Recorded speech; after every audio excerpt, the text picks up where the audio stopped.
Olá, bom dia a todos.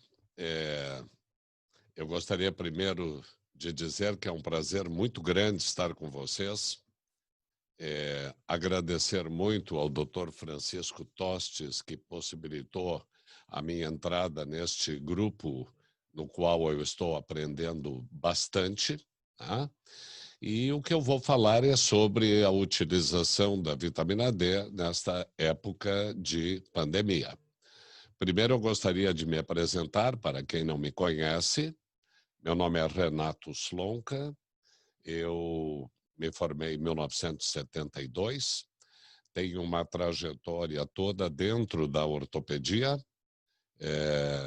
Eu fui diretor médico do Hospital Mãe de Deus durante 5 anos, coordenei o serviço de ortopedia do Hospital Mãe de Deus durante 15 anos, já fui presidente de Congresso Brasileiro de Ortopedia, mas depois de muito tempo, aos 68 para 69 anos de idade, uma paciente minha, que tinha esclerodermia e se tratava com altas doses de vitamina D em São Paulo, me deu de presente o livro do Dr. Michael Holick, que eu já vi circulando aí no nosso grupo. E aí, então, apareceu esse amor pela vitamina D. Procurei o Dr. Cícero Coimbra, em São Paulo, com o qual eu estagiei e permaneci um bom tempo, para que eu pudesse hoje fazer só tratamento de doenças autoimunes com altas doses de vitamina D, que é o protocolo Coimbra. Hoje eu não atendo mais nada de ortopedia. Bom, então, feita essa apresentação, eu vou iniciar a nossa conversa, que vai ser, então, sobre o uso da vitamina D nesta época de pandemia. Bom, então, é...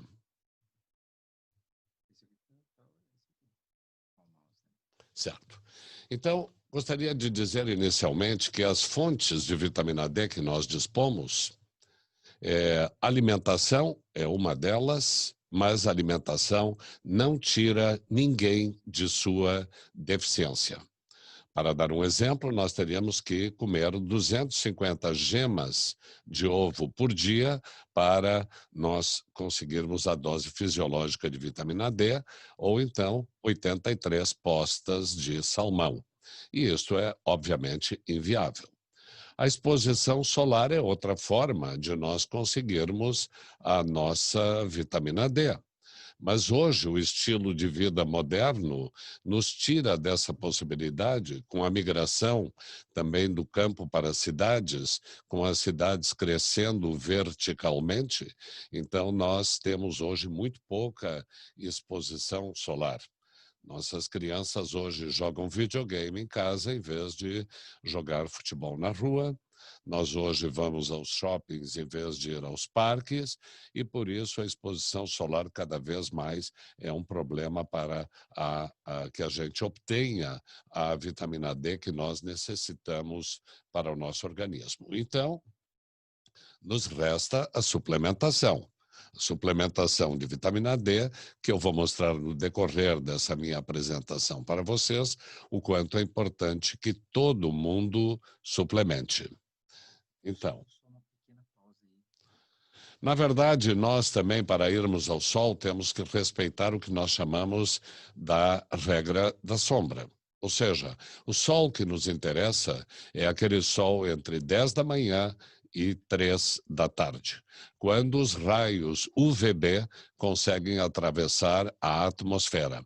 E isso pode ser visto através da nossa sombra. Se a sombra estiver da nossa altura ou menor, significa que, então, naquele momento, nós estamos produzindo vitamina D. É importante levar também em consideração a cor da pele. Ou seja, aquelas pessoas de tez mais clara, essas pessoas absorvem mais a vitamina D, produzem mais vitamina D em contato com o sol em menos tempo. As pessoas de tez mais escura precisam de muito mais tempo, e vocês vão ver, então, que as pessoas de tez escura têm uma deficiência maior de vitamina D do que as pessoas mais claras. Isso é um dos motivos pelo qual agora, com o Covid-19, nós estamos vendo muito claramente nos Estados Unidos e em outros países que as pessoas que mais que estão morrendo nos hospitais em função do Covid, são pessoas que têm a tez mais escura, e isso não tem nada a ver com nenhum problema socioeconômico, é simplesmente a quantidade de vitamina D que essas pessoas têm. Também a obesidade é um fator muito importante. E nós vemos que, como a vitamina D ela é lipofílica e os adipócitos são os primeiros a se encharcarem com vitamina D quando nós usamos, nós, então, precisamos de uma dose bem maior, 2 a 3 vezes maior, nos indivíduos obesos do que nos indivíduos que não são obesos, né? O outro problema que nós temos hoje é o problema do protetor solar. Eu não sou contra o protetor solar, mas as pessoas devem deixar que 20 a 30 minutos a pele fique exposta ao sol sem protetor solar, para que a gente tenha a oportunidade de produzir a nossa vitamina D. E depois disso, bom, aí podem botar o protetor solar sem nenhum problema, e lembrando que um fator 15 bloqueia 99% da produção cutânea de vitamina D. E os tempos de heliofobia, eles levaram a uma pandemia mundial de deficiência de vitamina D. Então, hoje nós temos pelo menos 9 milhões de pessoas que adquirem tuberculose a cada ano, sendo 1 milhão crianças. A tuberculose voltou a ser um problema muito sério de saúde nos dias de hoje. Quase 1,5 milhão de pessoas ainda morrem de tuberculose a cada ano, sendo 4 mil pessoas por dia.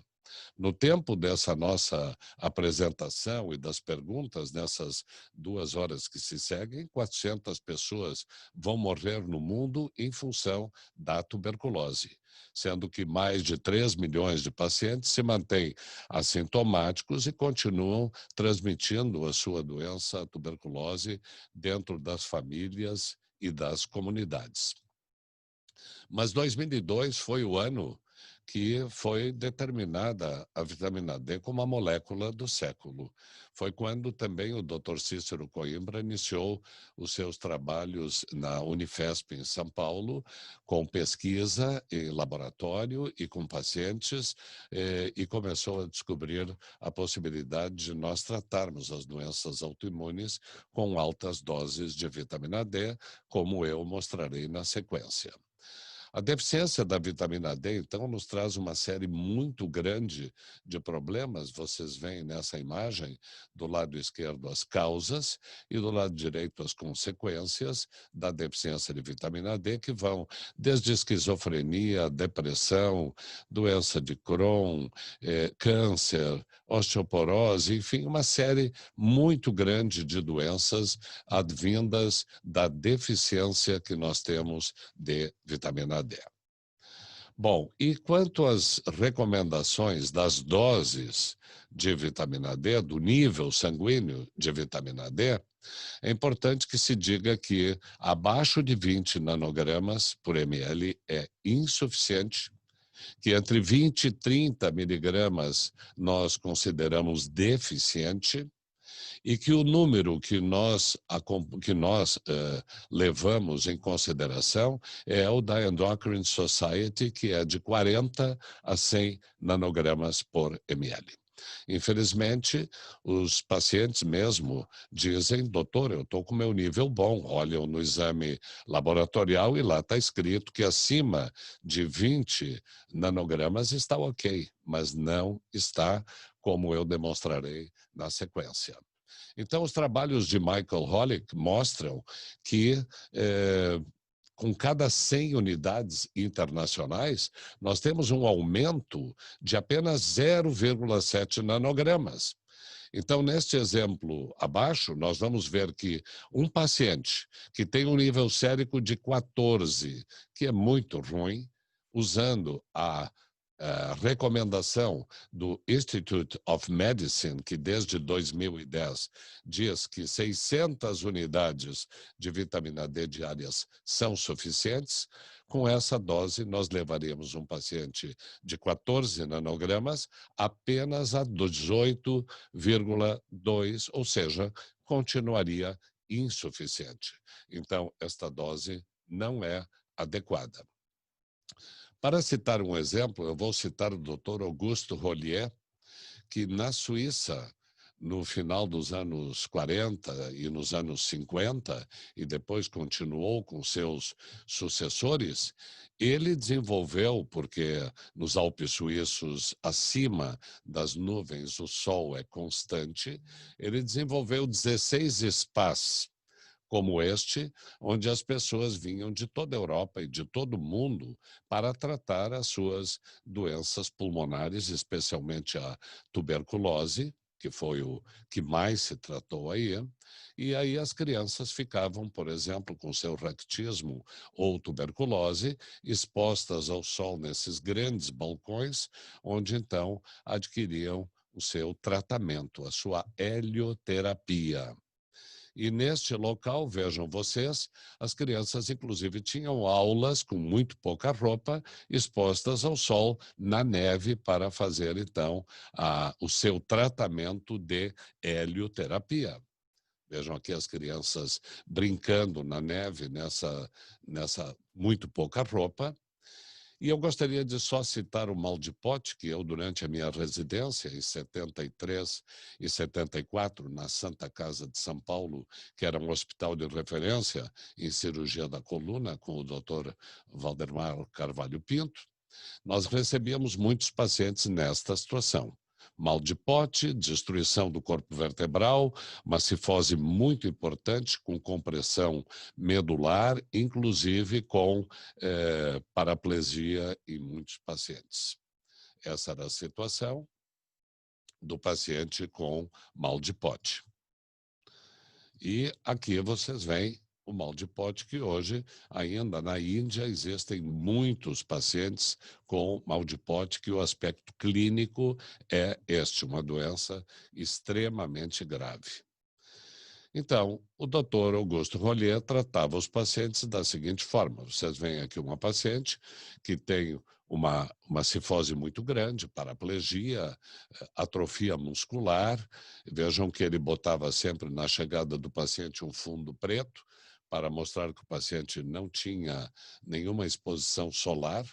E depois de 15 meses, a paciente ficou nesta situação, corrigida a sua cifose, regenerada a sua musculatura e o seu estado geral, e aqui, 25 anos depois, a paciente, inclusive, se dedicando à prática da medicina e todos os esportes, e a sua saúde permaneceu excelente. Este outro exemplo é uma criança de 4 anos de idade com osteite, periostite, uma tuberculose avançada em pés, mãos, pulmão esquerdo, peritonite e caquexia. E esse paciente, um ano depois, vejam o aspecto da criança, com cicatrização de todas as suas fístulas e com um aspecto físico bastante bom. Então, chegamos agora no protocolo Coimbra. E o protocolo Coimbra se baseia, na verdade, no tratamento da causa das doenças. Isso se deveu ao projeto Genoma Humano, que foi iniciado em 1990 e terminado no dia 14 de abril de 2003. A década de 80 foi uma década muito ruim para a saúde, porque houve uma explosão de câncer, de doenças autoimunes, especialmente da esclerose múltipla, e principalmente a grande catástrofe, que é o autismo, que em 1975 nós tínhamos uma criança para cada 5.000, e hoje nós temos uma criança para cada 30. E é possível que em mais alguns anos tenhamos uma criança para cada criança, uma criança com autismo para cada criança normal, se algo não for feito. Então, se desenvolveu o projeto Genoma com o intuito de se buscar a causa das doenças. Saber, por exemplo, por que dois irmãos gêmeos univitelinos, um vive até os 95 anos de idade sem ter nenhuma doença e o outro desenvolve no decorrer de sua vida várias doenças. E para isso, então, vários países participaram e foram gastos 5 bilhões de dólares para chegar nas conclusões que eu, logo a seguir, vou mostrar a vocês. Então, nós estamos tentando mudar isto. Aqui nós temos dois médicos tentando, com todo o seu empenho, resolver um problema, que é o chão molhado, mas sem desligar a causa do problema. E a causa do problema é aquela torneira aberta.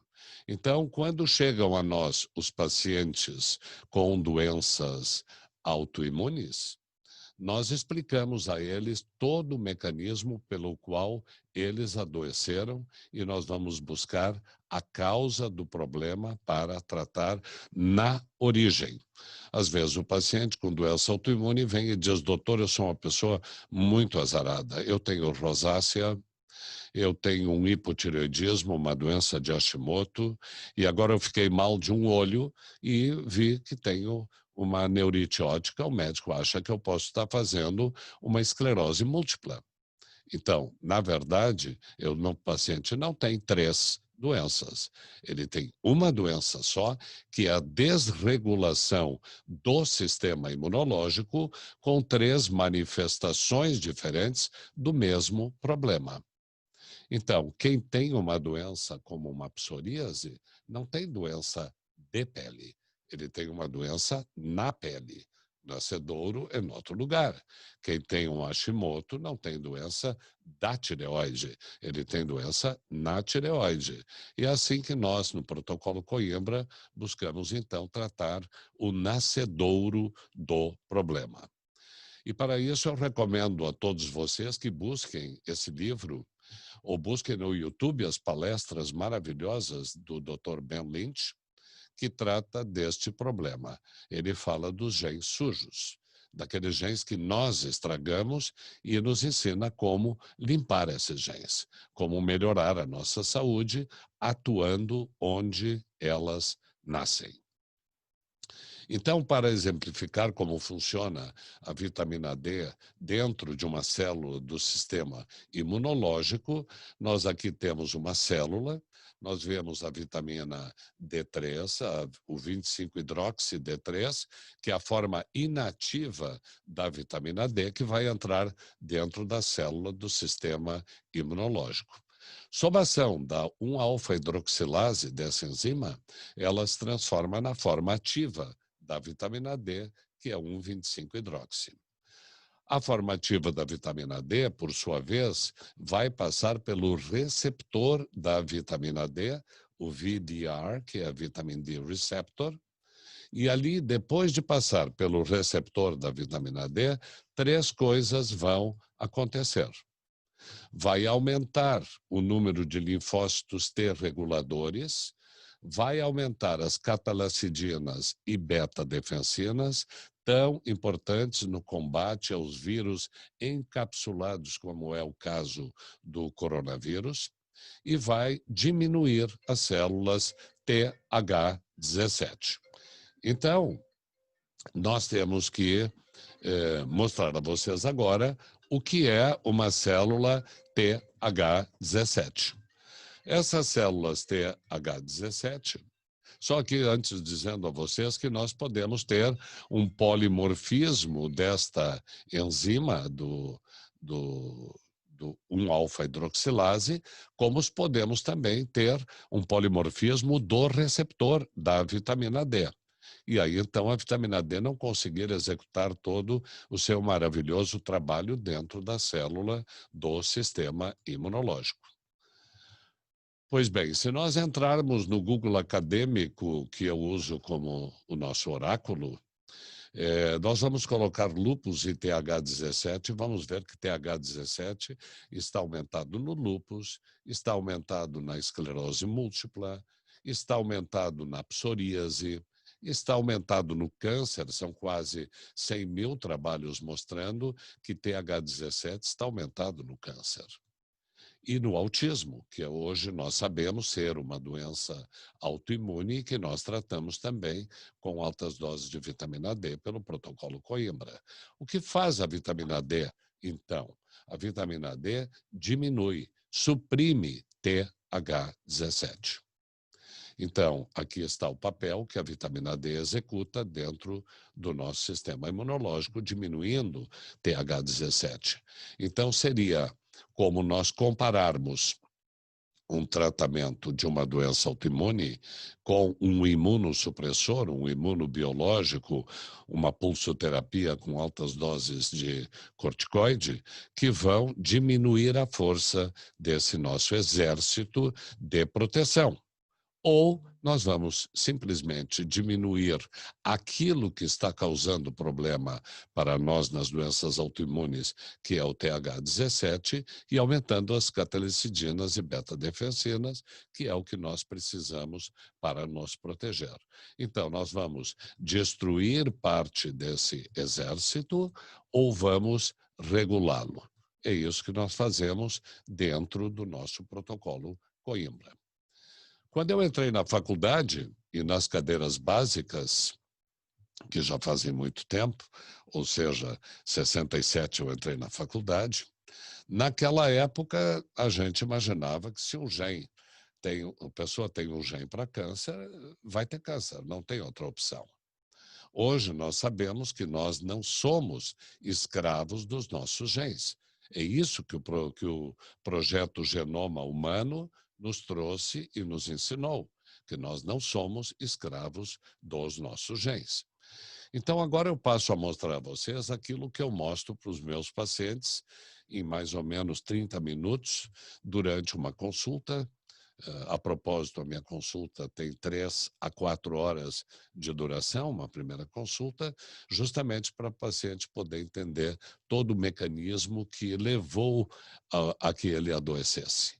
Isso são 2 tiras de DNA, cada uma delas com 30 milhões de genes, e eu vou colocar aqui 2 genes representados, e cada um desses genes tem o mesmo nome, tem a mesma tarefa, e são chamados de alelos. Um veio do pai e o outro veio da mãe.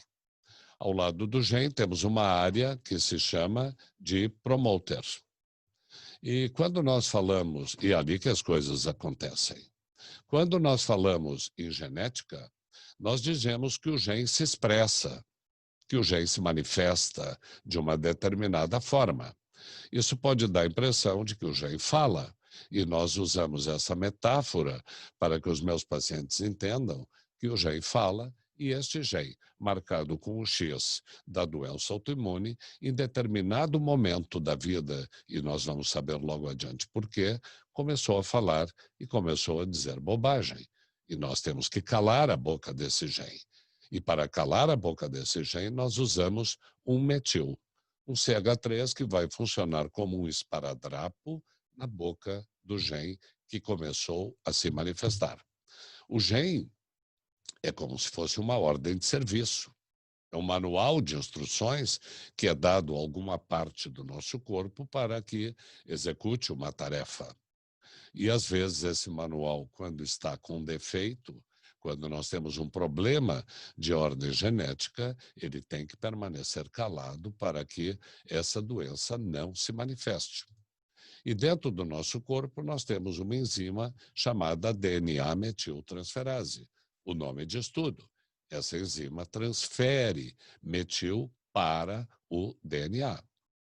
E transferindo metil, nós vamos ter um gene cheio de esparadrapos, cheio de metil. E nós dizemos agora que este gene está metilado, calado, esparadrapado, como estava quando nós não tínhamos nenhuma doença. Eu, por exemplo, tenho gene para artrite reumatoide que minha mãe teve. Eu tenho gene para psoríase que meu pai teve. Mas os meus genes estão metilados. Eles não se manifestaram. E os das pessoas que têm doenças autoimunes se manifestaram e nós já vamos ver por quê. Este processo nós chamamos de metilação do DNA, que a gente vê na epigenética, estuda na epigenética, e que é a verdadeira maravilha da natureza. Ler e aprender sobre epigenética mudou muito a minha vida e, consequentemente, a dos meus pacientes. Mas se nós temos vários genes que podem ter defeitos, ou que podem se manifestar em determinados momentos da vida, e mais exatamente nós temos 3 tipos de gene: aquele que se manifesta quando nasce, que é, por exemplo, um lábio leporino, uma síndrome de Down, imediatamente nós vemos que tem problema. O outro tipo de gene é aquele gene que nós dizemos que tem propensão a ter a doença. Pode desenvolver a doença ou não, como os 2 irmãos gêmeos que eu citei antes. Um não teve nenhuma doença e o outro teve todos, exatamente tendo o mesmo DNA. Existe o terceiro tipo de gene, que é o que Ben Lynch chama de genes sujos. E esses genes, como é que nós podemos estragar um gene nosso? Uma das formas de estragar é a poluição eletromagnética. Esse aparelhinho que todos vocês agora estão olhando, e eu também, é um micro-ondas, antena de telefonias móveis, cabos de alta tensão, rede de transmissão, torres de transmissão, cabos de alta tensão. Tudo isso transmite e faz com que os nossos genes, melhor dito, se detonem.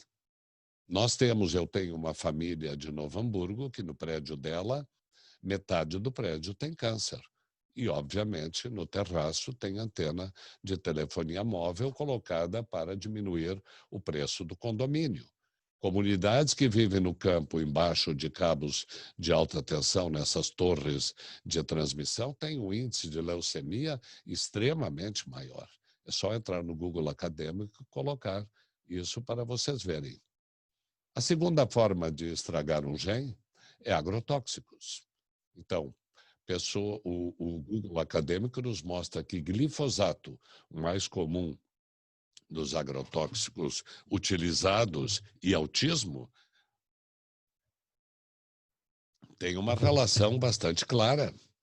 E isso está bem evidente e comprovado. E a terceira forma de estragar um gene é estresse. E o estresse faz parte de toda a nossa vida. Principalmente em épocas como agora, com uma pandemia, todo mundo está estressado. E todo mundo, então, está tirando o esparadrapo da boca do gene, como a gente vai falar na sequência. Se nós temos tantos genes que podem estar em vias de trazer problemas para nós, ou já estão trazendo, nós temos que ter dentro do nosso corpo uma fábrica de metil, uma fábrica de esparadrapos. E esta fábrica se chama S-adenosilmetionina, SAMI, que produz metil, entrega para que DNA metiltransferase distribua, e agora vem o mais importante, desde que tenha vitamina D em quantidade suficiente. E como eu mostrei naquele diapositivo onde fala da ação da vitamina D dentro da célula, nós podemos ter um polimorfismo do receptor da vitamina D. Esse receptor que funciona como uma fechadura na célula, onde a chave, que é a vitamina D, vai entrar e girar. Mas se existe um polimorfismo, essa fechadura está com defeito. E nós precisamos forçar essa fechadura com altas doses de vitamina D para que a gente consiga, então, fazer com que a vitamina D consiga executar dentro da célula do sistema imunológico o seu maravilhoso trabalho. Mas não basta ter vitamina D. Nós precisamos ter matéria-prima para produzir metil. E a matéria-prima para produzir metil é metilfolato, vitamina B9, que é o princípio ativo do ácido fólico. Ou seja, ninguém deveria tomar ácido fólico, deveria tomar vitamina B9, metilfolato. Nós não precisaríamos dar ácido fólico para depois se transformar em metilfolato. Até porque isto só acontece no ratinho no laboratório, onde 100% do ácido fólico se transforma em metilfolato. No ser humano, 2% se transforma e quando corre para ocupar o seu receptor na célula, já está ocupado pelo ácido fólico não metabolizado. Mas nós aprendemos nos congressos patrocinados pela indústria farmacêutica que nós devemos dar para as mulheres grávidas ácido fólico. Mas seguindo adiante, essas duas coisas, metilfolato e vitamina D, ainda não são totalmente suficientes. Nós temos uma enzima fundamental para que o metilfolato tenha o seu aproveitamento melhor. E essa enzima se chama metileno tetrahidrofolato redutase. E o mais interessante é que 40% a 60% das pessoas têm polimorfismo, têm defeito em um dos dois genes que produzem esta enzima, o C677T e o A1298C. E isso é facilmente mensurável, todos os meus pacientes fazem esse exame, né, para saber qual é o grau que nós temos de polimorfismo no metileno tetraidrofolato redutase e, consequentemente, saber que dose eu devo dar de metilfolato para essas pessoas no tratamento das suas doenças autoimunes. E o metilfolato, ele não é só matéria-prima para produzir metil, ele produz um importante neurotransmissor, que é a serotonina. E a serotonina é o que vai fazer com que o nosso cérebro funcione bem, com que a memória funcione bem, e por isso nós temos que ter níveis maravilhosos de serotonina nos pacientes com Alzheimer, com doenças neurodegenerativas, com Parkinson, na esclerose múltipla, em todas, na verdade, todas as doenças autoimunes. E o que acontece é que quando está diminuída a serotonina, ocorre um aumento do cortisol. E o cortisol é o hormônio do estresse. Então, se nós temos estresse, que aumenta o cortisol, temos uma baixa serotonina, que aumenta o cortisol, o que vai acontecer? Esse cortisol vai até o gen e arranca o esparadrapo da boca do gen. Ele promove a desmetilação do gen. E isso explica bioquimicamente por que todos nós sabemos que o estresse é o fator desencadeante das doenças autoimunes. E a explicação está aqui.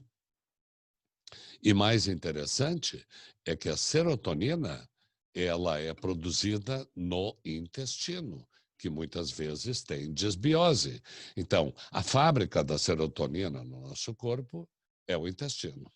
E se nós pegamos uma pessoa com uma importante desbiose, uma pessoa que evacua uma vez, 2 vezes por semana, ou seja, não tem um local adequado de produção de serotonina e ainda somado a uma diminuição do metilfolato, porque não come folhas verdes, cruas, que é a única fonte natural do metilfolato, ou tem um polimorfismo importante do metileno tetrahidrofolato redutase, não vai produzir serotonina e, consequentemente, nós vamos ir a caminho da desmetilação do DNA. E nós vamos medir essa serotonina na urina de 24 horas através do seu metabólito, que é o ácido 5-indol acético. Ou seja, resumindo, eu tenho o meu gen predisposição para artrite reumatoide que minha mãe teve. Esse gen está metilado. Eu tomo tudo que eu estou colocando na tela para vocês. Meu gen está calado. Se eu tiver um estresse muito grande, uma tragédia na minha vida, eu começo a desmetilar o meu gen e daqui a pouco eu vou estar com uma doença autoimune, como minha mãe teve, como meu pai teve. Então, esse é o mecanismo, que é o ciclo dos folatos, pelo qual a gente explica para o paciente por que ele está doente. Ou melhor, explico para o doente porque ele produziu a sua doença pelo seu estilo de vida. E é isso que acontece. Nós produzimos as nossas doenças. Então, evidente que todos nós temos que adquirir, através das folhas verdes cruas, todo o metilfolato tão importante para a nossa saúde. Ou suplementar. Né? É como a vitamina D, ela vem do sol, mas nós podemos suplementar. Né? E nós descobrimos, então, que neste quebra-cabeça, que tem tantas frentes, como vocês viram, intestino, polimorfismos e falta de vitamina B9, falta de vitamina D, o metileno tetraidrofolato é uma peça fundamental deste quebra-cabeça. E quando eu peço esse exame, que acho que todo mundo deve pedir, nós vamos buscar a nossa tabelinha, onde nós vamos ver qual o grau que nós temos de diminuição da atividade enzimática, conforme o estiver presente em homozigose ou em heterozigose, a combinação que nós temos aqui desse polimorfismo do C677T e do A1298C. Então, apenas rapidamente para exemplificar, eu mostro alguns casos que nós tratamos com as doenças autoimunes pelo protocolo Coimbra, como lúpus. Vocês veem aqui a melhora do paciente com 6 a 8 meses de tratamento. Na psoríase, o resultado tem sido muito bom também pelo protocolo. Vejam aqui a situação antes e depois do tratamento com altas doses de vitamina D. Esta paciente que me procurou por outra doença autoimune, não pelo melasma, mas vejam em 10 meses como já há uma modificação significativa do melasma dessa paciente. E aqui alguns casos de esclerose múltipla, 1 ano depois do tratamento, a imagem da ressonância. Aqui mais um caso, com também 1 ano de evolução. Aqui outro caso mostrando a diminuição das lesões, inativando as lesões na esclerose múltipla. Este que é um caso grave de esclerose múltipla concêntrica de Baló, que aqui depois de 5 anos nós vemos só a cicatriz da lesão. Aqui uma lesão também medular, mostrando 2 anos depois o desaparecimento desta lesão. Este é um paciente meu que tem dermatite atópica, e vejam, um jovem com dermatite atópica nessa situação, o problema que é para a autoestima, na escola, o bullying, toda a situação que acontece, e em 8 meses o paciente está nessa situação bem feliz com o seu rosto limpo, sem falar nas lesões do restante do corpo. Essa é uma outra paciente com 4 anos de idade, com dermatite atópica, que em apenas 5 meses está com a pele nesta situação, também com altas doses de vitamina D. Mas esse é o caso que mais me impressionou, porque quando eu deixei a ortopedia e comecei a tratar pacientes de doenças autoimunes, me vem um paciente de 16 anos de idade com púrpura trombocitopênica, com 7.000 plaquetas. Nunca passou de 9.000. Apenas quando fazia pulsoterapia, ia 23, 27.000 e depois caía de novo para 7.000 plaquetas. Teve várias internações, essas internações todas por 2.000 plaquetas, 3.000 plaquetas, e já estava sendo agendado para fazer uma esplenectomia. Claro que, como um dos primeiros casos, eu disse, meu Deus, saí da ortopedia e já de saída pegar um caso como esse, mas eu tratei com uma dose nem tão alta de vitamina D, me lembro que ele tomou 30.000 unidades. Vejam aqui na seta, ele me procurou no dia 14 de 11 com 7.000 plaquetas. 2 semanas depois, a mãe dele, a dona Marisa, me liga e, chorando, diz que o filho foi a 29.000 plaquetas. 2 semanas depois. Um mês depois, ele estava com 155 mil plaquetas. E agora ele está com 213 mil plaquetas e nunca mais caiu. Hoje ele tem uma dose de 50 mil unidades diárias de vitamina D. E me deu um depoimento dizendo: doutor, eu me sinto blindado. Essa expressão eu adorei, porque antes ele não podia jogar futebol, não estava indo à escola, porque qualquer fratura ou acidente com 7 mil plaquetas seria fatal. Hoje ele leva uma vida normal de um jovem de 18 anos com o seu baço, o que é mais importante. Se nós, e agora vamos entrar e falar um pouco sobre Covid, imunidade, vitamina D, se nós colocarmos do Google acadêmico vitamina D e imunidade, nós vamos ver que tem 1.130.000 trabalhos que falam sobre a importância da vitamina D no sistema imunológico. Então, quando dizem muitas vezes que não existem trabalhos, não, os trabalhos estão todos aí, eles têm que ser procurados e lidos. Tem muito trabalho. 1.130.000. E se eu colocar aqui, vejam no Google Acadêmico, nós temos essa possibilidade de colocar só o ano de 2020. Então, agora começa a aparecer aqui já falando em dengue, falando em SARS. Então, aqui nós temos, este ano, 2.170 trabalhos falando sobre o polimorfismo do receptor da vitamina D e a infecção viral. Por quê? Porque quando existe esse polimorfismo do receptor, ou seja, a célula imunológica não consegue executar o seu trabalho adequadamente, porque esse receptor tem polimorfismo e tem que passar por ali para produzir cataracidinas e defensinas e células T reguladoras. Então, nós precisamos que este polimorfismo seja resolvido, metilando. Então, nós sabemos que as beta-defensinas e cataracidinas são proteínas antimicrobianas, importantes no combate ao vírus encapsulado, que é o caso do corona. E se eu colocar vitamina D e vírus no nosso Google acadêmico, nós vamos encontrar 125.000 trabalhos. Isso num tempo, e todo o tempo.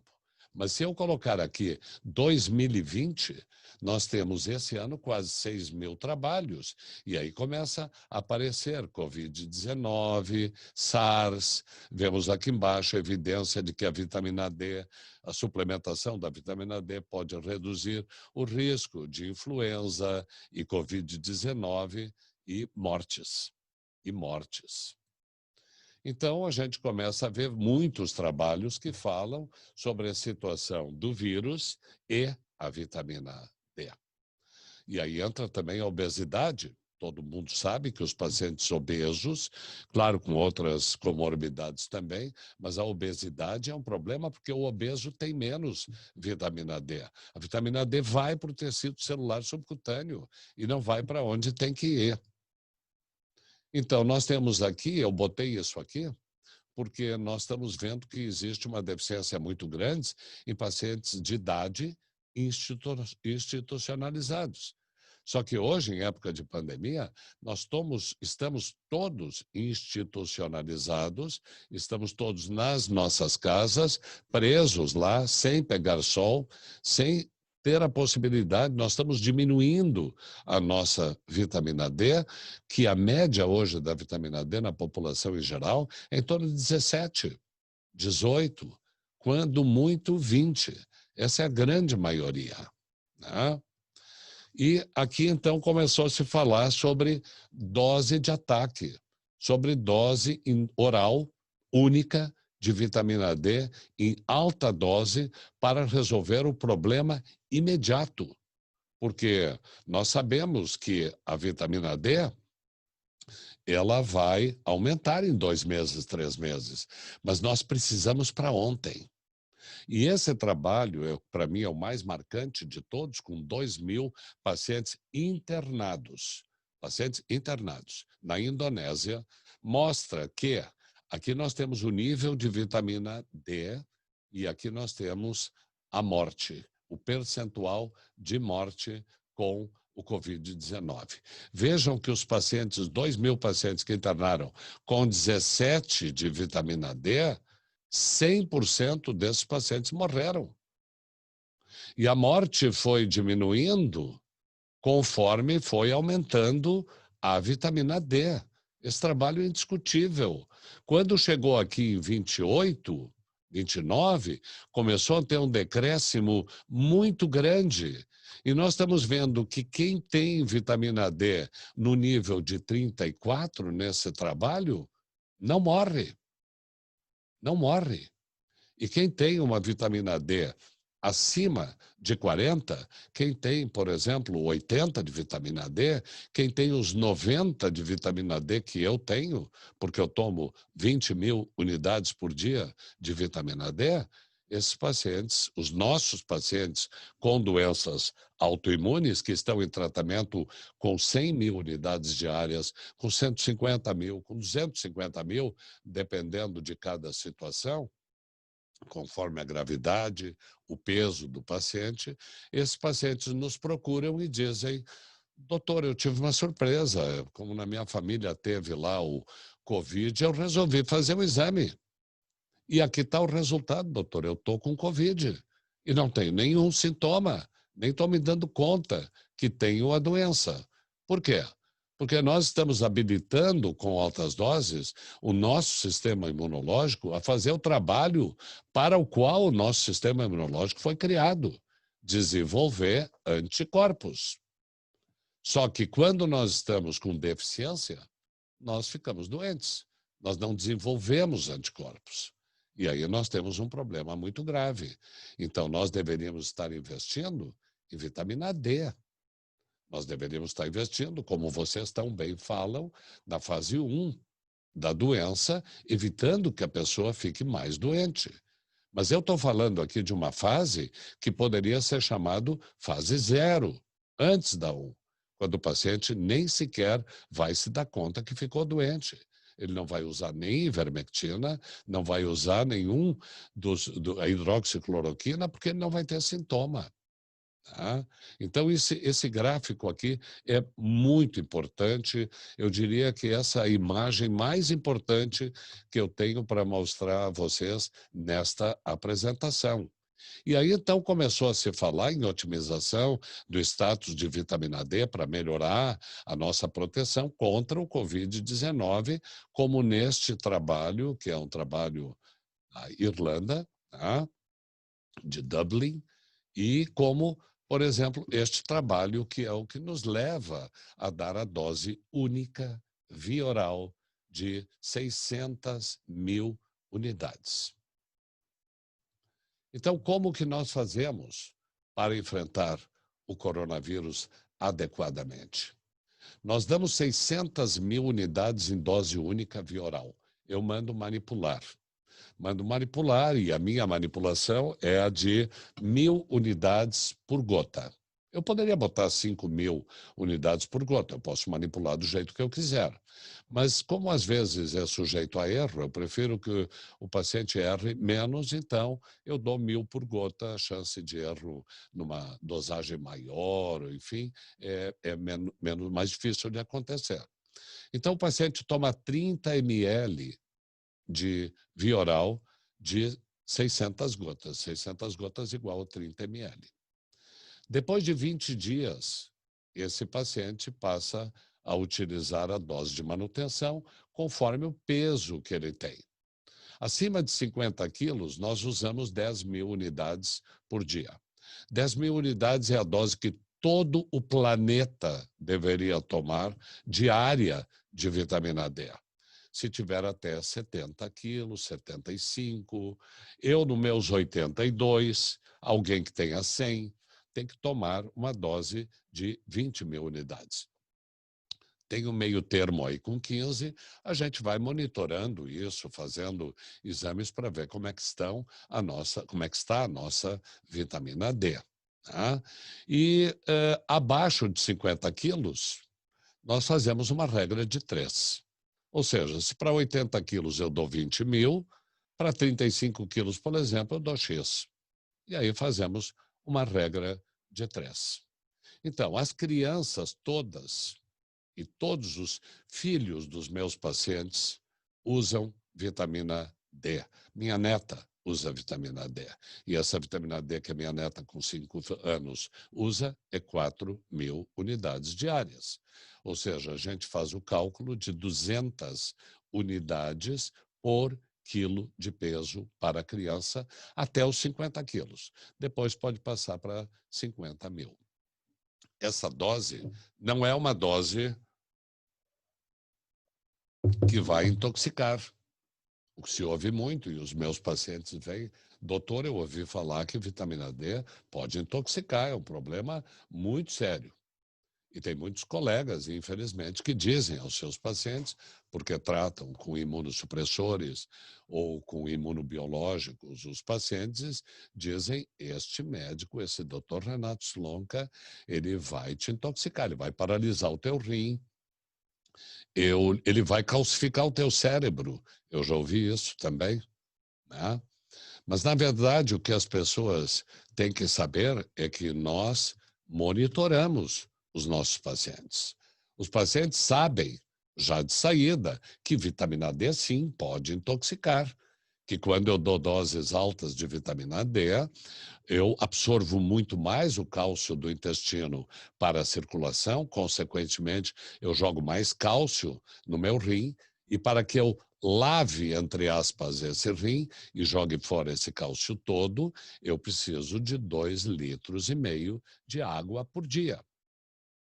E esses 2,5 litros de água por dia no tratamento pelo protocolo é inegociável. Assim como é inegociável a dieta restritiva de cálcio. Então, se eu diminuo o cálcio e se eu aumento a quantidade de líquido, eu estou protegido contra um depósito de cálcio nos túbulos renais, levando o paciente a uma nefrocalcinose. Além disso, o paciente sabe quais são os sintomas que ele vai ter se tiver um aumento de cálcio no seu rim, que vai ser muita sede, boca seca, apesar de estar tomando 2,5 litros de água por dia, náuseas, muita urina. Então, neste caso, o paciente já tem o seu pedido de calciúria de 24 horas em mão, né, em mãos, e ele vai lá e faz o exame sozinho. Ele leva vários pedidos sem data. Ele pode fazer quando ele quiser. Eu ensino e nós ensinamos ao paciente como ele mesmo se monitora. Ele aprende como cuidar no protocolo Coimbra dos seus efeitos possíveis, né, se não for cuidado alguma coisa de dieta e que pode levar a uma nefrocalcinose. Então, nosso paciente faz calciúria de 24 horas no início, depois de 2 meses ele faz uma outra para ver como é que essa alta dose está funcionando e antes da próxima consulta, antes dos 6 meses, faz um novo exame, onde nós vamos ver creatinina, calcemia, calciônico, ureia. E é muito importante que saibam que a nossa meta é diminuir o PTH. PTH e vitamina D estão numa gangorra. Para eu diminuir o PTH e trazer o PTH para 10, 8, quando eu vou dizer ao paciente que a doença dele está desligada, eu preciso aumentar a vitamina D. Então, o que ocorre é que os nossos pacientes assustam, infelizmente, o laboratório e alguns colegas que não conhecem o protocolo, porque eles vão aparecer com vitamina D de 300, 400, 500. Eu tenho paciente com 1.080 de vitamina D. É uma dose absurda. Mas aí vocês vão olhar a creatinina, calcemia, calciônico, ureia, depuração da creatinina, ecografia renal, se quiser, e está tudo normal. Nós temos que o nosso paciente, com altas doses no soro de vitamina D, o que eles têm é apenas altas doses, porque eu preciso dar tanto quanto for necessário para diminuir o PTH, que é o meu grande marcador. E às vezes o paciente tem um PTH alto, como 50, 60, e volta numa outra consulta com o PTH no mesmo nível, quando eu dei 100 mil para o paciente. E aí o que nós temos que fazer? Aumentar a dose de vitamina D, porque isso apenas me indica que esse paciente tem uma super resistência à vitamina D. Os polimorfismos dele são muito sérios. E aí nós aumentamos a dose de vitamina D. Então, para aqueles que não conhecem o protocolo Coimbra, esta é a forma pela qual nós cuidamos do nosso paciente que usa altas doses de vitamina D. Então, sabendo usar, nós não vamos ter problema. O importante é o monitoramento. E, mais uma vez, eu mostro esse gráfico, porque esse gráfico impressionou muitos médicos na Alemanha, que mandaram essa carta para a ministra, a chanceler Angela Merkel, pedindo que alguma coisa fosse feita, porque viram que os pacientes internando com altas doses de vitamina D não morriam. Na verdade, eles nem internam, mas mostrando principalmente que baixas doses de vitamina D matam, que o paciente vai a óbito se entrar com 17 de vitamina D contaminado pelo coronavírus. E eu recomendo a vocês que neste site que eu coloco aqui, Vitamin D Wiki, vitamina D wiki.com, vocês têm todas as informações super atualizadas sobre vitamina D. Aqui na aba esquerda, vocês vão ver que vocês vão ler ali acne, alergia, asma, autoimunes, enfim, transtorno bipolar, todas as patologias possíveis, clicam em cima e vocês têm o que está saindo de trabalho essa semana aqui. E mostrando nesse pequeno gráfico que, nas coisas que nos levam a ter saúde, a mais importante, a terceira mais importante, é a vitamina D. E tem uma área de intersecção com todas as outras, né? Com ômega 3, com magnésio, com vitamina K2. Magnésio, a propósito, eu não quero terminar a minha palestra sem falar sobre isso, todos somos deficientes. Nós não moramos em país que tenha vulcão. Nós não temos água não temos magnésio no solo, na água, comemos verduras que foram plantadas em solo que não tem magnésio, comemos carne de gado que não pastou um pasto em solo que tem magnésio. Consequentemente, todos somos deficientes. Mas nós vamos olhar o nosso exame de sangue e vai estar sempre em torno de 2 o nosso magnésio. Eu não me lembro de ter visto, em 47 anos de formado, nenhum exame de magnésio alterado. E acredito que vocês também não, a não ser numa situação muito especial de um paciente internado numa CTI com grande desequilíbrio. Por quê? Porque 60% do magnésio está no músculo e no osso, 39% está dentro da célula e 1% está circulando. E a nossa maravilhosa homeostase faz o quê? Se estiver baixando, retira do osso e joga para a circulação, de forma que sempre nós vamos ter magnésio em níveis normais. Se quisermos ver o magnésio de fato, nós teríamos que pedir magnésio eritrocitário. E vamos ver quanto temos de magnésio na célula. Então, eu apenas acrescento essa questão do magnésio nesta minha aula que é sobre vitamina D pela importância. Sempre todos os meus pacientes tomam magnésio, todos os meus pacientes usam. E se perguntarem para os avós de vocês, vocês vão ver que muitos avós obrigavam os netinhos a tomar o sal amargo, que nada mais era do que o sulfato de magnésio.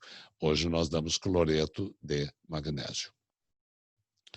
Bom, e para encerrar, eu queria dizer que todas as mulheres grávidas devem usar 10.000 unidades de vitamina D, pegar muito sol, porque isso é importante para que nós diminuamos a quantidade de autistas, vitamina D, 10.000 unidades durante toda a gestação para todas as mulheres grávidas e usar nunca ácido fólico, sempre metilfolato.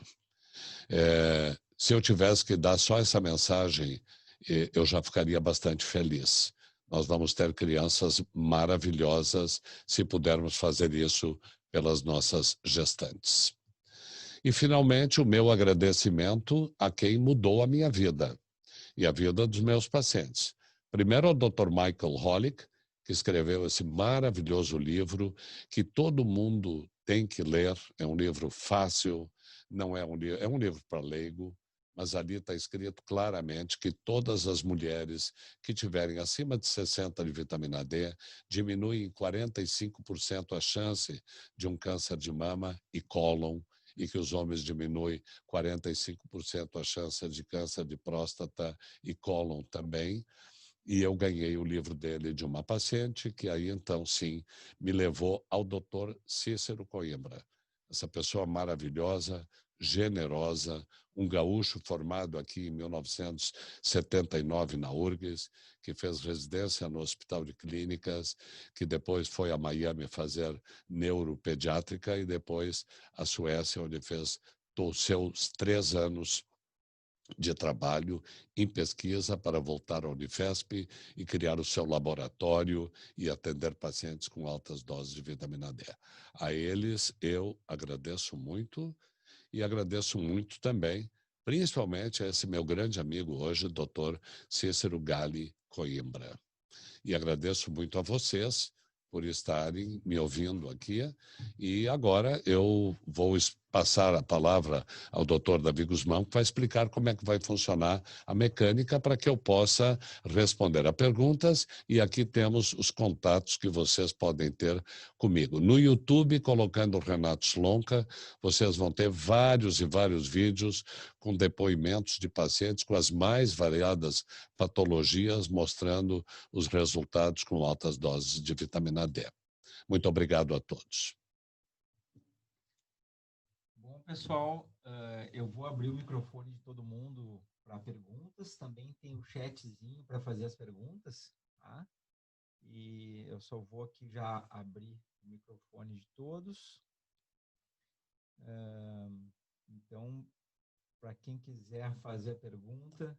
Podíamos responder as escritas primeiro, quem sabe? Não sei. Tá. Já está... Quem quiser habilitar o seu microfone, tá? Pode habilitar o seu microfone. Eu vou ligar aqui para o Dr. Slonka poder ouvir. Então, se alguém quiser fazer alguma pergunta para o Dr. Slonka, já está habilitado aqui quem tiver. O microfone.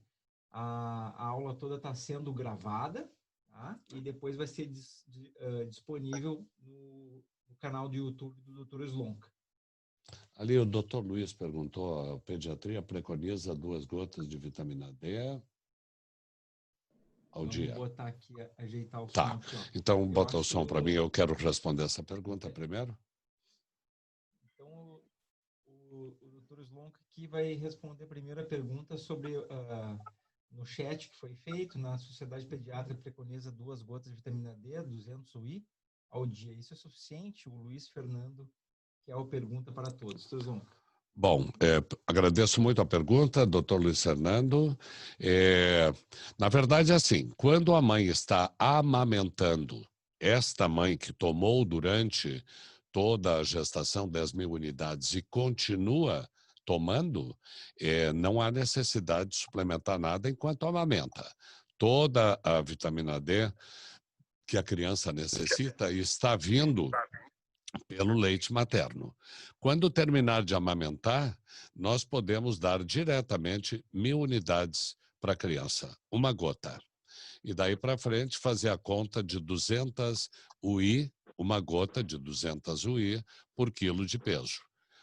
Ou podemos manipular, a manipulação nós podemos fazer com 1.000 unidades por gota, 5.000 unidades por gota, como ficar mais fácil, né?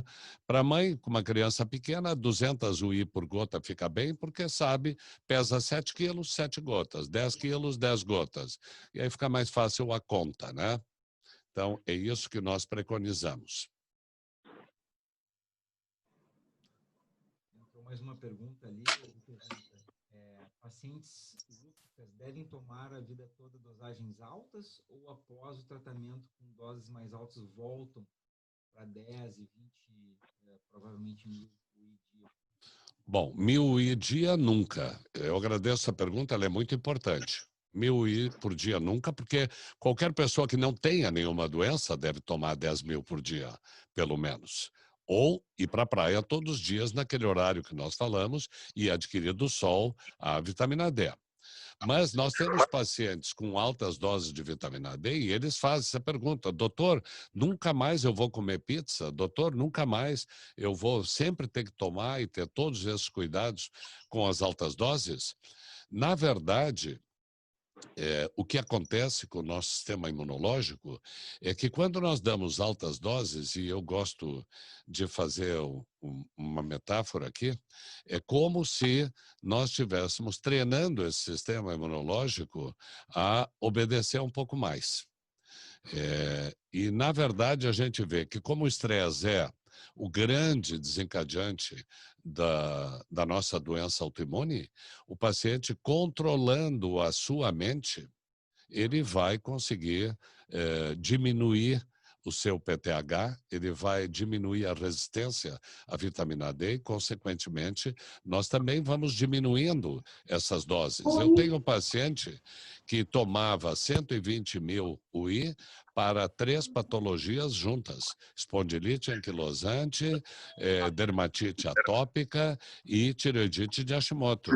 E hoje essa paciente toma 20.000 unidades, uma dose fisiológica para o peso dela, e leva uma vida normal. Ou seja, nós vamos controlando esses indicadores e é possível, sim, que o paciente diminua a sua dose de vitamina D, mas se diminuir o estresse, o que é o fator mais difícil no tratamento das doenças autoimunes. Tem várias pessoas que estão pedindo ali no chat para entrar no grupo do WhatsApp, então vocês podem mandar o telefone de contato de vocês no chat e depois o Dr. Slonka vai ajudar e colocar o pessoal no grupo, né, Dr. Slonka? Isso. Que perguntas mais temos aí, Guzmão? Há várias perguntas para entrar no grupo.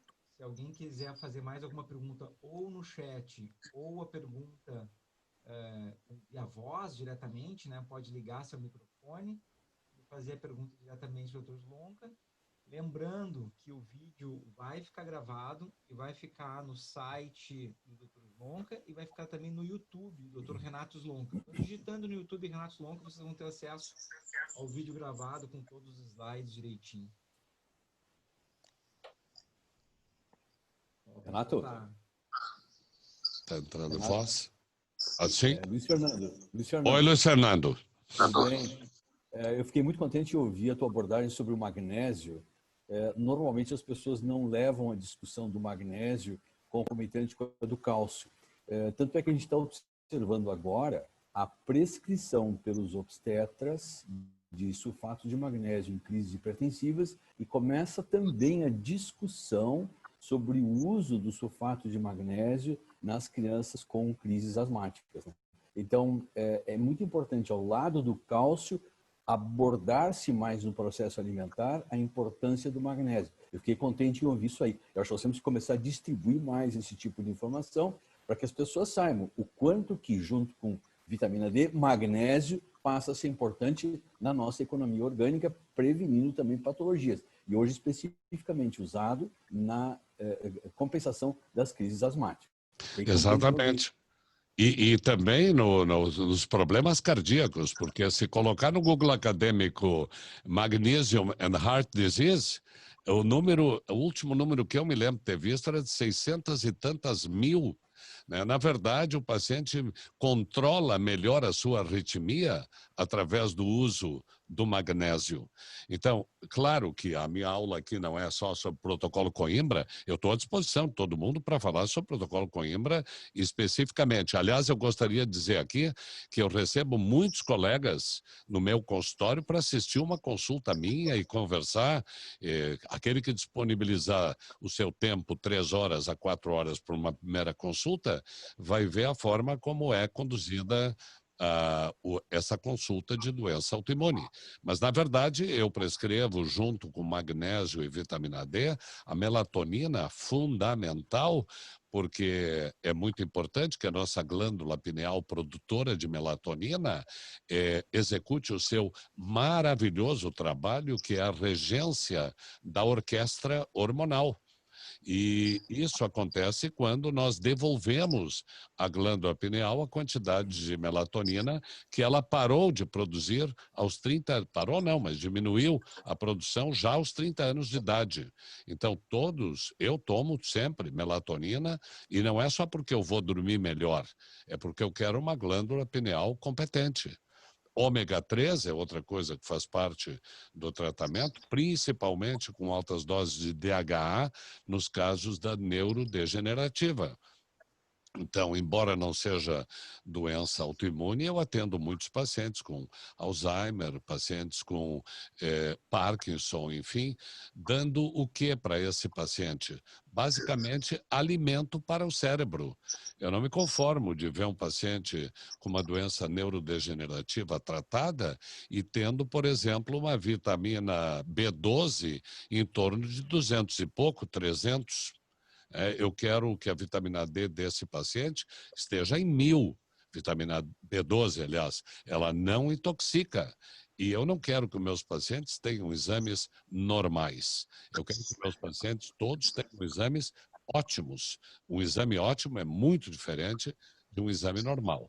Então, essa coisa do magnésio ela é fundamental. Eu diria que é o segundo mais importante no meu arsenal, né? Mas tem outras coisas que a gente também usa. Aqui uma colocação interessante da Ala Dolganova. Ela fala: no meu país natal, Rússia, magnésio é um item obrigatório para tratamento da hipertensão. Tem medicações padronizadas. E aqui não se usa, né? Exatamente. Muito obrigado, Ala, por esse comentário, porque eu tenho meus pacientes meus que dizem: doutor, eu estou com problema, eu tô mal, minha pressão baixou muito. Por quê? Porque continua tomando o seu antihipertensivo, o magnésio fez o seu trabalho, a vitamina D também, e aí nós temos que corrigir as doses do antihipertensivo e talvez deixar o antihipertensivo, porque houve uma correção natural disso. Se alguém quiser fazer uma Renato? pergunta, ligando seu vídeo, pode ligar o vídeo também, Luiz. Renato? A tua câmera. Diga, Luiz. Também, só complementando essa questão do magnésio, devemos citar que cabe a ele, como um cátion intracelular, executar o processo do controle elétrico dentro da célula, evitando que substâncias tóxicas lesem o neurônio. Então, quando tu suplementas o magnésio, tu estás defendendo a sobrevida desse neurônio. Por isso que é tão importante essa atuação na tua prescrição, junto com o cálcio, do magnésio. Parabéns. É a primeira vez que a gente está conseguindo ouvir isso aí. Esse processo chama-se excitotoxicidade, ou seja, o dano que, pela falta do magnésio, o neurônio sofre. Muito obrigado pelo comentário. O magnésio realmente muda a nossa vida, né? Todo mundo deveria tomar, desde as criancinhas. Exatamente.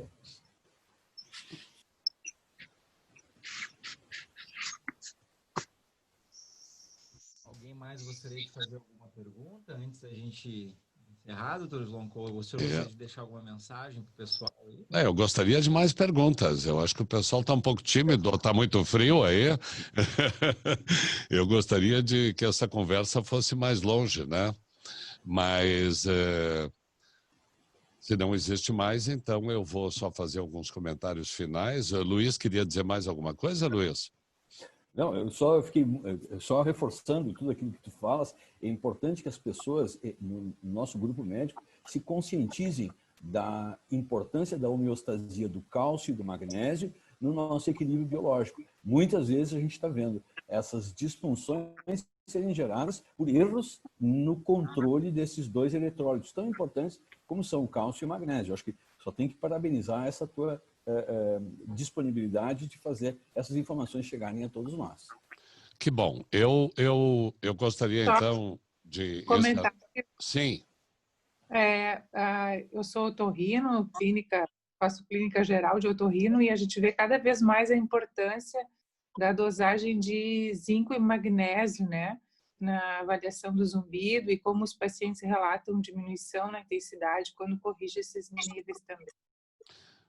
Eu tenho muitos pacientes que estão nessa situação, e aproveitando para já dizer mais coisas que eu uso no meu tratamento, nós damos um polivitamínico. É o único polivitamínico que eu uso, porque eu não gosto muito de botar muita coisa dentro, eu gosto de dar as coisas separadas. Mas nós usamos um polivitamínico que é composto de colina, que forma a bainha de mielina dos nervos, é usado também um pouco de magnésio aspartato dentro desse polivitamínico, é usado zinco nesse polivitamínico, que agora com o coronavírus aumentei um pouco a dose, então os meus pacientes tomam aí em torno de 20 até 50 miligramas por dia de zinco. A vitamina B2, a riboflavina, é super importante. Pacientes com enxaqueca têm um resultado fantástico. Se vocês têm algum paciente com enxaqueca dando 100 miligramas 4 vezes ao dia de riboflavina, vocês vão ter uma surpresa muito grande nos pacientes com enxaqueca.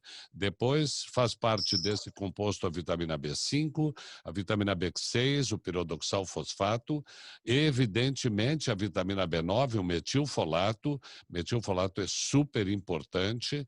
Todos nós temos genes que podem estar com defeito, como eu tenho, ou podem se manifestar, e por isso eu tenho que sempre estar fornecendo matéria-prima para fazer esparadrapo e calar a boca dos meus genes. Então, B9, a B12, e é usado também um pouco de selênio e cromo, e isso faz parte deste meu polivitamínico. E a gente vê nos pacientes com zumbido que realmente melhoram. E zumbido é uma coisa muito complicada de tratar. Eu não invejo os otorrinos quando recebem pacientes com zumbido, né? Doutor Slonka, tem uma pergunta aqui no chat. Obrigada. De nada. Uma perguntinha no chat da Maria Abreu, que fala assim: já vi paciente tomando vitamina D e ela diminuir a dosagem no exame seguinte. Teria alguma explicação para essa situação? Sim, é o que eu falei, a gente pode diminuir a dosagem. Diminuir no... Exame.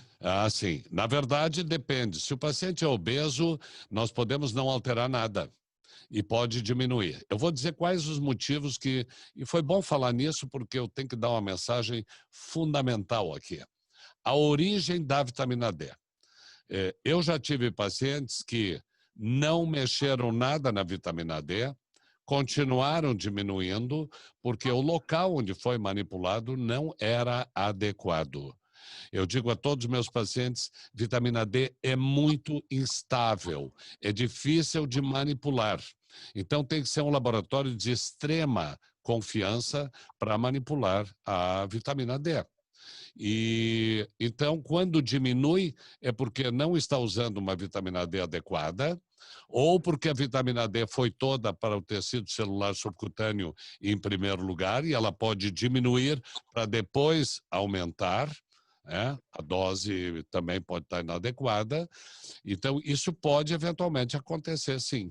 Mas o meu maior medo são pacientes... Eu tenho uma médica amiga minha, que talvez o Luiz possa conhecer, ela é uma pediatra de Curitiba, a doutora Nayara, que faz pediatria integrativa, né?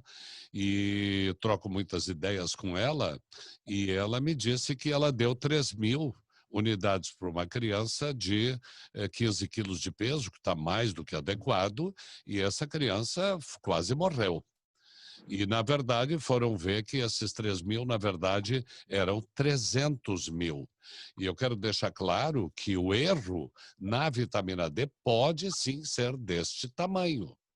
Então, vitamina D ou vai comprar pronto, se comprar na farmácia é muito caro, ou manipular um laboratório de muita confiança. Eu dou 5 laboratórios da minha extrema confiança no Brasil para os meus pacientes que encomendam, isso é entregue pelo correio na sua casa. Então, é muito importante, foi Foi bom que falou sobre isso, porque me lembrou de dar essa mensagem. Vitamina D pode trazer problemas se não for bem manipulado. Quem fala Davi Guzmão, estou do lado, fisicamente ao lado do Dr. Slonka aqui, eu quero aproveitar para fazer uma pergunta. O senhor comentou da instabilidade do produto, né? Esses produtos que já vêm pronto do exterior, eles têm uma qualidade, já usou alguma vez? Porque muitos pacientes às vezes encomendam do exterior, né? E lá é mais fácil achar a dose de vitamina D mais alta, já pronta. Como é que é o seu grau de confiança nesses suplementos americanos, por exemplo? Como tudo, tem bom e ruim, né? Na verdade, quando eu dou o site do iHerb para fazer uma encomenda que os pacientes fazem e que hoje em dia está muito difícil e atrasa, então eu indico, olha, eu quero que compre a vitamina D da Now ou a vitamina D da Health Origins, enfim, eu indico os nomes que eu confio de vitamina D. Claro que eu gostaria que todos soubessem que aqui, quando vai comprar, por exemplo, um Adera 50, para dar um exemplo de um produto, 4 Aderas 50 custam R$200.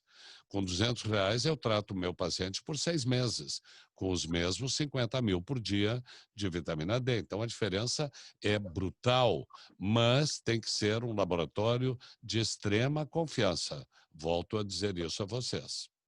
Aqui o Nemias Ramos pede se tu pode sugerir algum laboratório que o senhor costuma sugerir. Talvez, na minha sugestão, o envio para ele dos nomes pode ser em privado, ou o senhor prefere? Não, eu prefiro em privado e eu dou 5 nomes. Na verdade, eu dou um laboratório de Porto Alegre, eu dou um laboratório de Santa Catarina e dou 3 laboratórios de São Paulo, que são os mesmos que o Dr. Cícero usa lá. Por quê? Porque varia muito o preço. E aquele que é mais caro, inclusive hoje, pode ser mais barato amanhã e vice-versa, porque depende da remessa comprada, depende de uma série de fatores para o preço final do produto, né? E eu quero dizer a vocês, porque esse assunto eu levei muito a sério e falei com donos de laboratório de manipulação, a Anvisa vai lá no primeiro dia, faz a inspeção, autoriza o funcionamento e nunca mais volta. Eles não têm fiscalização, eles não têm um selo de qualidade. Então, na verdade, alguns laboratórios eu visito e digo, está aqui a minha prescrição e eu quero seguir o caminho que ela faz dentro do teu laboratório. Por quê? Porque se um paciente intoxicar, porque em vez de 50 mil tinha 500 mil na cápsula, a responsabilidade é minha.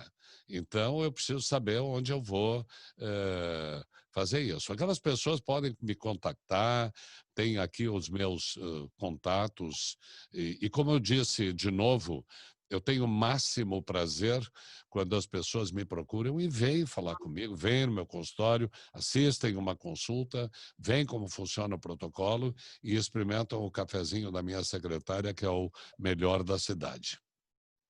Maravilha. Mais uma pergunta, Dr. Slonka, do Wallace, perguntando, o senhor já viu o tratamento para HPV com vitamina D? Tem uma paciente de 28 anos que está em uso de imiquimod para lesão e ela veio no meu consultório pedir opinião porque surgiu nova lesão. Aí eu vi que tem alguns estudos relacionados com melhor resposta ao vírus. Ele comentou primeiramente do HPV e em segundo ponto que ele comentou, ele também tem um caso suspeita de esclerodermia com fã sugestivo em títulos altos. Se também o senhor já tratou esclerodermia. Então, uma pergunta dupla aí, sobre o tratamento de HPV e esclerodermia com a vitamina D. Bom, esclerodermia aparece bastante até. Tem esclerodermia que é sistêmica, tem a localizada, tem em placas, tem a morféa, tem vários tipos de esclerodermia, todas respondem bem. Nós temos que lembrar que quando a gente trata uma doença autoimune e desliga a doença, porque eu digo para o paciente que isso nós não vamos curar, nós vamos desligar. O gene segue lá. Então, quando a gente desliga, por exemplo, uma esclerodermia ou uma esclerose múltipla, as sequelas que já têm muito tempo permanecem. Quando eu pego uma artrite reumatoide com uma junta destruída, a artrite reumatoide pode parar. mas a destruição da junta vai necessitar uma prótese de joelho, uma prótese de quadril, ou seja lá o que for, porque isso nós não temos como melhorar. Quanto ao HPV, eu não tenho experiência, mas como qualquer vírus, vale o que nós falamos aqui para os vírus, né? Nós vamos aumentar catalecidinas, beta-defensinas. Por exemplo, nós temos pacientes que eu trato e que nem falaram para mim na primeira consulta que tem herpes. E aí vão dizer, mas doutor, meu herpes melhorou, nunca mais eu tive herpes. E vão dizer, eu acredito que foi, doutor, o seu própolis verde que o senhor deu e que hoje faz parte do nosso tratamento. Eu uso direto o própolis, tanto para mim como para meus pacientes, porque há 150 milhões de anos as abelhas produzem o própolis verde para proteger a colmeia contra fungos, bactérias e tudo mais. E se vocês botarem no Google acadêmico Brazilian Green Propolis, e vocês vão ver que ele é usado para melhorar o sistema imunológico, para diminuir a inflamação e tudo isso. E pela sua antiguidade, e eu vou dar uma curiosidade para vocês, se vocês abrirem no Alcorão o capítulo 16, vocês vão ver que está escrito que tudo que vem da abelha é um presente de Deus. E é o que a gente tem visto com o própolis. Eu acho que é por isso que ele anda meio sumido. A Maria da Graça Cantarelli, ela levantou a mão aqui para talvez fazer alguma pergunta. Maria da Graça, se quiseres fazer uma pergunta, teu microfone está aberto. Se quiseres ligar teu vídeo, vai ser um prazer aí, doutor Slonka, Com muito prazer. Poder vê-la. Doutor Slonka, em primeiro lugar, agradeço muito todas as suas explicações, todo o seu conhecimento, né, que o senhor está podendo, né, dividir conosco. Agradeço também os organizadores. Eu sou médica psiquiatra, formada também em clínica médica, e tenho algumas experiências de consultório muito ricas em termos de, enfim, de controlar os níveis, né? Deixar os níveis de vitamina D dos meus pacientes em níveis mais elevados. Então, assim, desde recuperação de bradicardia, paciente há 10 anos com bradicardia, níveis sanguíneos um pouco mais elevados, eu não tenho certamente a sua experiência, eu utilizo doses baixas somente para uma reposição simples, né? E mesmo assim os pacientes se recuperando de algumas situações que poderiam trazer bastante repercussão, né, ao longo da vida. Mas a minha pergunta para o senhor se refere a pacientes que utilizam lítio, certo? Então, eu gostaria de ver assim, se o senhor tem experiência com esses pacientes, se há alguma recomendação específica, por exemplo, para reposição de magnésio, né, visto, enfim, o potencial iônico de ambos, né, a interação, se é possível, assim, o senhor me dar alguma orientação nesse aspecto. Sim, sem dúvida. Eu tive recentemente um paciente nesta situação, tomando lítio. E, na verdade, o paciente que toma lítio e que toma anastrozol aumenta muito a sua calcemia. Então, e se nós ainda vamos dar vitamina D, que também vai aumentar, nós temos risco nesses pacientes. Então, na verdade, eu entro em contato com o neuro, entro em contato com o psiquiatra, enfim, pensando na possibilidade de fazer um desmame desse lítio ou controlar muito mais de perto este paciente para que a gente veja e não tenha surpresas, de repente, de ter aí uma intoxicação por vitamina D, no caso pelo cálcio no rim, porque nós estamos dando 3 coisas que aumentam a calcemia: o lítio, a vitamina D e, eventualmente, aqueles que usam anastrozol também. Então, isso é muito importante. Mas eu diria assim, falando sobre a parte psiquiátrica, que os meus pacientes que fazem uso de medicação psiquiátrica para o sono, usam estalopram, usam o Rivotril, enfim, todas essas medicações, todos eles acabam, no decorrer do tempo, deixando essas medicações de lado. Porque a melatonina é um papel fundamental nisso, a vitamina D, o magnésio. Eu posso aumentar a serotonina desses pacientes usando triptofano ou usando 5-HTP. E com isso, então, nós melhoramos as condições, como eu disse antes, eu dou alimento para o cérebro. E aí nós podemos, então, regular essas coisas com coisas químicas. Por exemplo, eu não gosto de saber que o meu paciente toma sertralina, que diminui a eliminação, essa é a função da sertralina, diminui a eliminação da serotonina. Eu não quero diminuir a eliminação, eu quero aumentar a produção. E isso se faz através de triptofano, 5-HTP e outras coisas que a gente pode usar mais naturais. Então, mas tem aplicabilidade, niacina, a gente usa também, porque o triptofano, durante o dia, ele aumenta a serotonina. Durante a noite, ele aumenta a produção de melatonina. Então, aumenta a produção endógena de melatonina.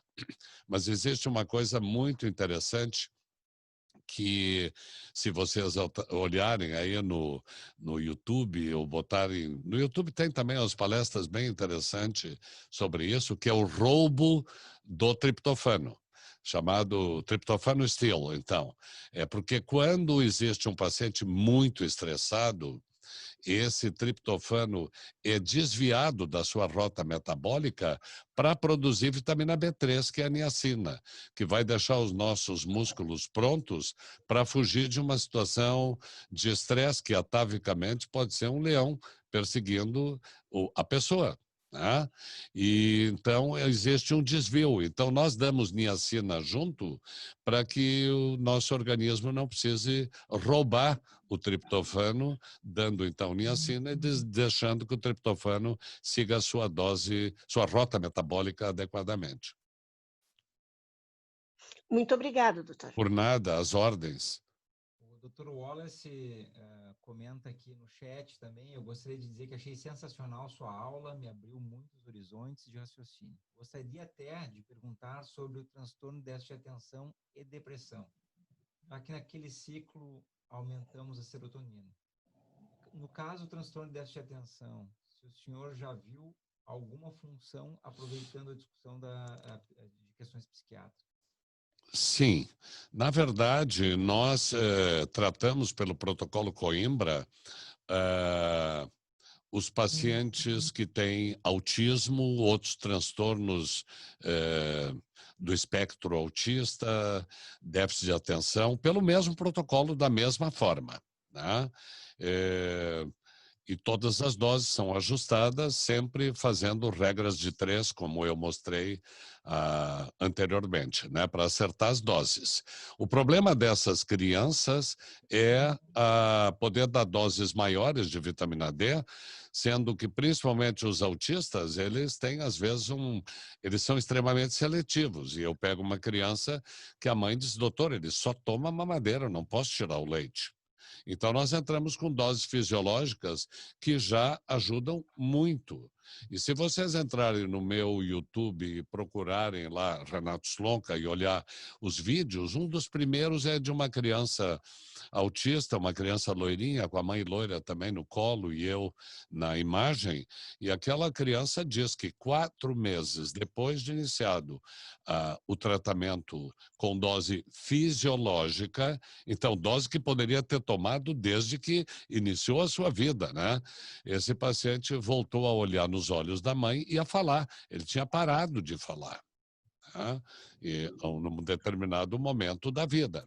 E isso se deve por quê? Porque nós muitas vezes associamos isso à introdução de vacinas. As vacinas, às vezes, num paciente que tem um sistema imunológico deficiente, porque nasceu de parto cesárea, não adquiriu no canal de parto aquilo que precisava para a sua imunidade, depois não mamou, e aí neste sistema imunológico deficiente, nós colocamos um vírus vivo atenuado.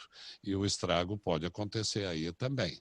Então, eu sou a favor de dar vacinas para crianças que têm um sistema imunológico competente. O Dr. Neemias Ramos pergunta se há alguma relação com síndrome de pernas inquietas, no sono e a vitamina D. Também depois pergunta sobre relação de pré-diabetes, diabetes. Sim, vamos começar pelas pernas inquietas. Sim, os pacientes melhoram quando a gente dá mais tranquilidade para esse cérebro, né? E quando dá melatonina, que faz dormir maravilhosamente bem, lembrando que o paciente tem que desligar todas as luzinhas eletrônicas que existem no quarto, senão a melatonina não faz o seu efeito pleno, e lembrando que leva 1 mês para começar o efeito da melatonina, 3 meses para chegar a efeito pleno da melatonina, né? Quanto à outra pergunta, que é o diabetes, né? Nós usamos diabetes no tipo 2 e melhora bastante a situação do paciente. E diabetes tipo 1, ela é uma doença autoimune. E, consequentemente, também nós podemos tratar pelo protocolo Coimbra. Eu, pessoalmente, tenho pouca experiência. Eu iniciei agora com paciente com diabetes tipo 1 e vamos ver o resultado que vai dar. Mas diabetes tipo 1 não é fácil de tratar pelo protocolo ou de qualquer outra forma, evidentemente. Se alguém quiser fazer mais alguma pergunta usando o áudio, basta acionar o microfone, tá? Ele está liberado, é só a pessoa aciona o microfone para fazer pergunta, depois eu fecho o microfone. Se o Dr. Luiz também quiser fazer algum comentário, fiquem à vontade. Ou também no chat, que eu vou lendo as perguntas, que já aproveito aqui o Neemias Ramos pergunta: qual a dose de melatonina que o senhor costuma usar, sublingual ou oral? Bom, sublingual, a nossa experiência mostra que não funciona muito bem. Para as crianças eu uso líquida, eu mando manipular 1 miligrama para cada gota, né? E, na verdade, a melatonina é uma coisa extremamente individual. Tem pacientes que com 1 miligrama conseguem um resultado melhor do que com 5 miligramas. Eu, pessoalmente, tomo 5 miligramas, eventualmente tomo 10 miligramas. Tem que lembrar que a melatonina tem uma meia-vida curta. Então, às vezes, o paciente reclama que lá pelas 4 da manhã ele acorda e fica sem sono, mas acorda bem, porque teve um sono reparador nesse primeiro período. Então, nós vamos experimentando. Nós vamos testando. O próprio paciente é quem vai descobrir qual é a dose. Às vezes eu dou 1 miligrama e digo, vai tomando 2 comprimidos, 5 comprimidos, 10 comprimidos, até cápsulas, até me dizer, doutor, eu descobri, minha dose é 8. Então, nós vamos dar 8. Isso também é muito importante, aproveitando que o doutor Luiz falou sobre a questão do magnésio. O magnésio tem um problema muito sério. O magnésio pode dar diarreia. E é o paciente que vai regular a quantidade. Quando eu dou líquido, e eu prefiro até o líquido, embora o gosto ruim, porque o nome diz tudo, é sal amargo, né? E às vezes os pacientes não toleram e querem cápsulas. Então eu dou, por exemplo, para o paciente, se puder tomar, 50 ml, porque ele põe 1 litro d'água e põe na geladeira. E usa 50 ml dessa solução para tomar 3 a 4 vezes ao dia, longe da refeição, senão a chance de diarreia é maior. E aí o paciente vai regulando, toma 50 ml, toma 40, toma 30, ou toma 3 cápsulas que equivalem a 50 ml, tem diarreia, passa para 2. Mas eu digo a todos os pacientes, um paciente que me procura evacuando 2 vezes por semana, ele nunca vai ficar bem. Hipócrates já dizia, todas as doenças começam no intestino. E a relação entre intestino e cérebro é fantástica. Basta dizer que um indivíduo que evacua 1, 2 vezes por semana, a língua portuguesa nos diz como é que ele está. ele está enfesado. A palavra enfesado vem de fezes. Aquela pessoa que evacua tão pouco assim é um sujeito de pavio curto, brigão, irritado. Então, se ele evacuar todos os dias, ele vai ter muito mais paz na vida dele, né? O que mais? Aqui, agradecendo muito obrigado pela aula, como obter o protocolo Coimbra ou o livro? Não existe um livro de protocolo Coimbra, existem livros sobre vitamina D. O protocolo Coimbra a gente obtém fazendo treinamento, né? Com o Dr. Cícero, em São Paulo, eu estou treinando agora uma colega, por exemplo, otorrino de Criciúma, que está fazendo treinamento comigo, tá? E esse treinamento é assistindo às consultas, perguntando, enfim, tem que estar junto. Nós temos muita preocupação que a pessoa aprenda do jeito que eu não sei como é, e depois tenha problemas, e o protocolo Coimbra, tão criticado, que já hoje é pelos colegas que usam para o tratamento de doenças autoimunes altas doses de vitamina D, então nós não queremos que daqui a pouco digam, olha, o sujeito lá tratou pelo protocolo Coimbra e intoxicou, morreu, fez nefrocalcinose, hoje está em hemodiálise. Então, é uma responsabilidade muito grande passar esse protocolo praticamente de boca em boca, né? Não existe um livro sobre o protocolo Coimbra. Existem todos os trabalhos científicos que mostram a ação da vitamina D. Eu recomendo que vocês entrem no Google Acadêmico, passem a usá-lo mais do que já usam e colocar lá magnésio e esclerose múltipla, magnésio e isso, vitamina D e aquilo, e assim vão descobrindo. Eu estou à disposição para conversar com qualquer um de vocês a qualquer momento. Essa aula que eu estou dando aqui para vocês, eu estava explicando que, para mim, isso é um propósito de vida. Aos 73 anos, o que eu desejo hoje não é esconder leite, é fazer com que todo mundo possa utilizar as maravilhas que a vitamina D tem a nos dar e as outras coisas que o protocolo Coimbra dá. E o Dr. Cícero Coimbra transmite isso a todos que ficam com ele gratuitamente, como eu, obviamente, também faço. E existem médicos que vêm de todo mundo fazer treinamento.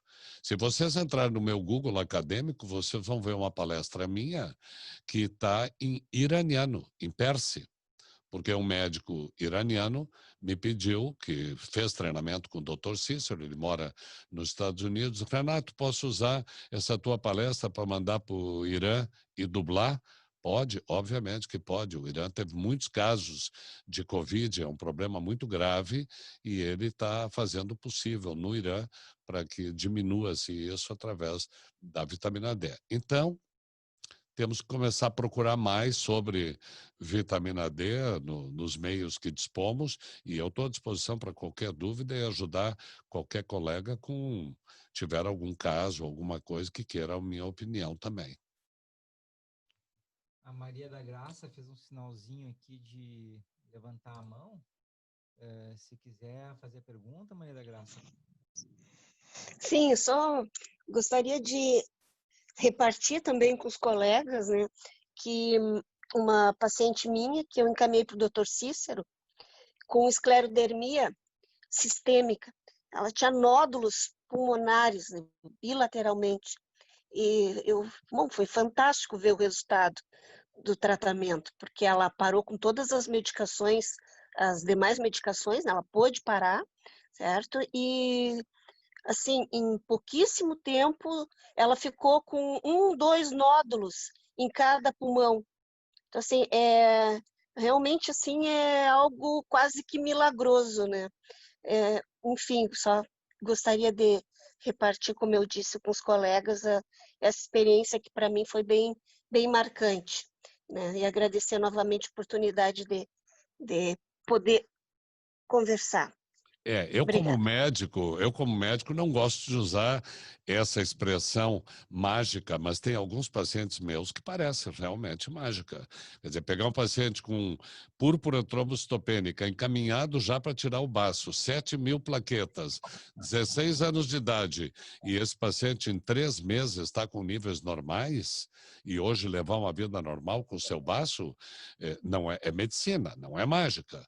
Mas é que, na verdade, nós temos que procurar muita coisa que nós não estamos enxergando e mais, muitas coisas que não querem que nós enxerguemos. Aqui o Neemias Ramos no chat pergunta sobre cobre.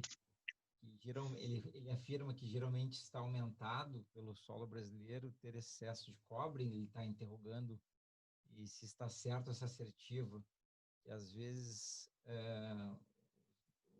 a dose no nível sérico, mas ele fica abaixo ou intracelular. Ficou um pouco confuso aqui a pergunta, Neemias, não sei se o senhor... Não, mas de qualquer maneira, assim, eu acho que cobre, chumbo, enfim, flúor, essas coisas que a gente tem aqui como coisas da vida moderna, elas... eu estou estudando bastante isso. Eu, na verdade, não me sinto completamente apto a responder essa pergunta, mas certamente daqui mais um pouco eu vou poder estar respondendo essa pergunta. Eu não sou tão velho no protocolo Coimbra e tenho feito o meu melhor para poder cada vez estudar mais isso. Lembro a vocês que, como eu vim da ortopedia depois de 40 e tantos anos, eu brinco dizendo que é um pouco difícil passar da marcenaria para a medicina.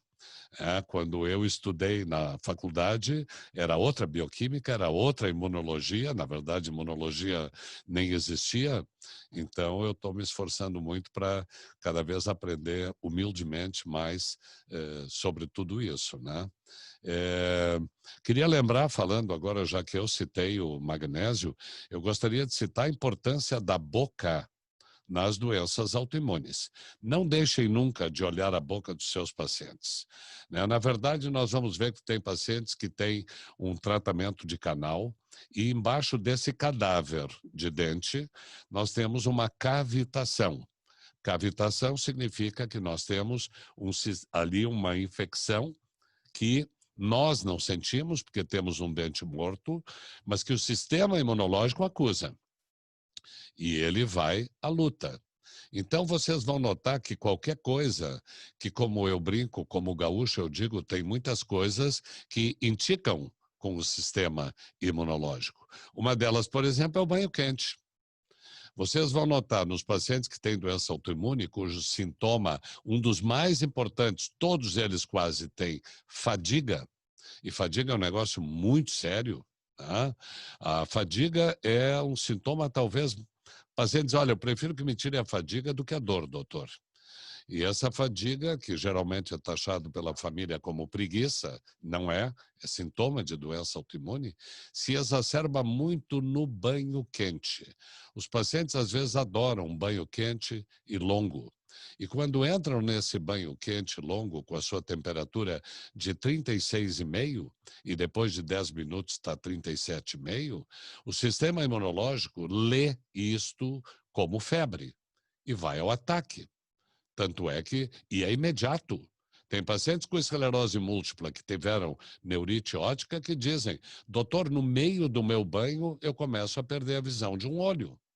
Ou pacientes que dizem, doutor, eu saio do meu banho, eu não tenho forças nem para me enxugar. Às vezes eu me enrolo numa toalha molhada do jeito que eu estou e me jogo numa cama. Secar o cabelo, nem pensar. E aí entra também como fator que, como eu digo, indica com o sistema imunológico, a boca. Grande parte dos meus pacientes, eu peço tomografia Cone-Beam de mandíbula e maxila.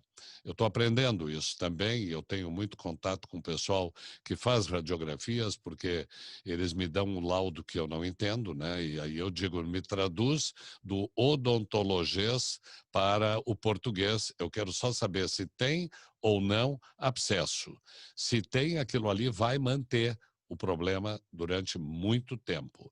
Então, sempre eu faço um questionário muito grande sobre a boca do paciente, o que ele fez, o que ele não fez. Hoje já existe a especialidade que se chama de odontologia biológica.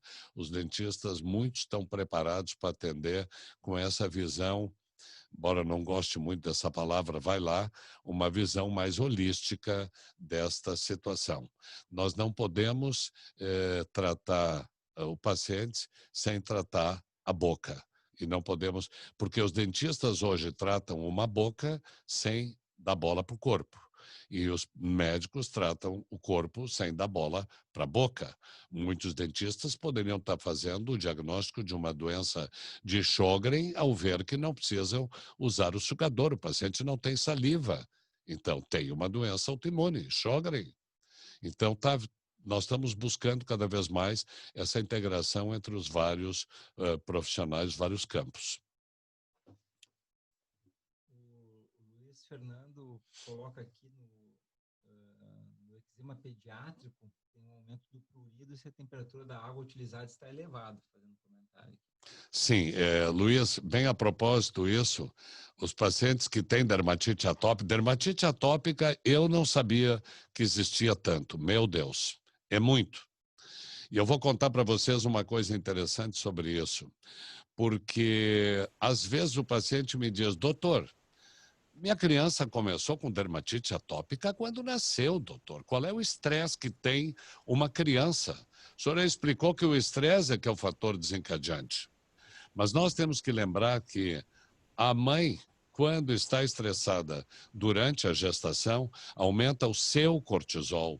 E o cortisol da mãe passa pela placenta e vai até o feto e começa a desmetilar o gene deste feto já intraútero. E a criança já nasce com dermatite atópica.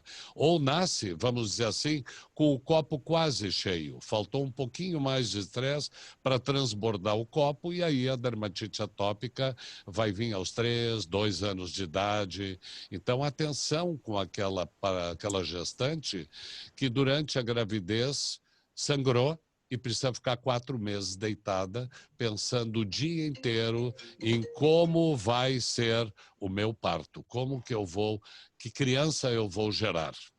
Ou aquela mãe jovem que foi expulsa de casa aos 16 anos porque engravidou, o namorado que deixou a moça porque engravidou e ele não queria, e aí nós já temos uma doença autoimune a caminho, por aumento de estresse do cortisol da mãe que passa via placenta para o bebê.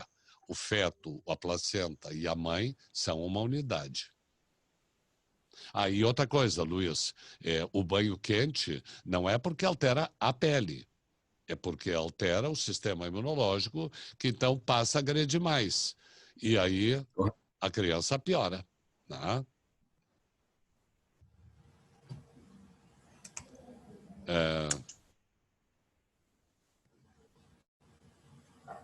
Gostaria de fazer mais alguma pergunta? Pode levantar a mão no aplicativo ou acionar a câmera, o seu microfone. O Dr. Slonka está à disposição. Diga, Luiz.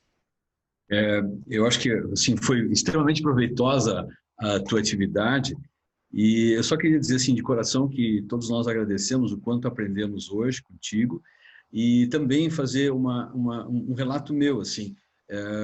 Bastou que houvesse um telefonema para ti, para que tu de pronto aceitasse fazer essa live com todos nós. Ou seja, mostra o quanto tu tens interesse em que mais e mais nós possamos resolver os problemas dos nossos pacientes. Normalmente agora que nós estamos numa pandemia, onde o gráfico que tu mostra sobre a mortalidade e a relação com a vitamina D, essa pandemia está expondo cada vez mais e o quanto nós agora devemos nos esforçar para que os níveis de vitamina D se elevem nessas pessoas que estão sob risco. Então, eu só tenho que, de coração, agradecer, porque nós vamos querer difundir esse tipo de informação nos nossos grupos que estão agora se formando aqui no Rio Grande do Sul, tentando levar essa mensagem. De coração, eu só tenho que agradecer para ti. Acho que os demais que participaram também vão ter as mesmas palavras. Eu gostaria de deixar isso registrado para ti. De coração, o meu agradecimento. Muito obrigado, Luiz. Muito obrigado a todos que participaram. Eu respondi pronto que sim, porque essa é a minha disposição, de tentar realmente levar isso adiante e talvez criar. Eu estava brincando com o Luiz antes de começar, nós falamos muito da fase 1, de repente nós temos a fase 0. A fase 0 é essa, vitamina D para nem chegar a ficar doente. Né?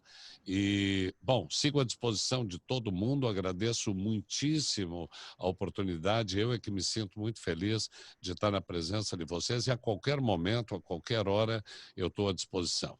Tá? Obrigado a todos.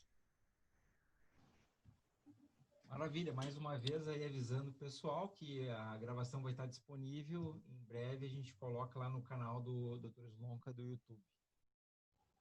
Acho que é isso, né, pessoal? Um bom final de semana a todos. Obrigado aí pela participação de todo mundo, especialmente do Dr. Luiz, que ajudou na organização de tudo. Seguimos em frente, né, Dr. Slonka? Seguimos em frente e tenho que agradecer muito ao Dr. Guzmão. E a qualidade disso que nós estamos conseguindo aqui deve-se ao conhecimento do Dr. Guzmão, que não é só em quadril. Ele é um ortopedista que sabe tudo dessa parte que nós estamos usando aqui, inclusive ensina os médicos a fazerem as suas próprias atividades digitais. Tá?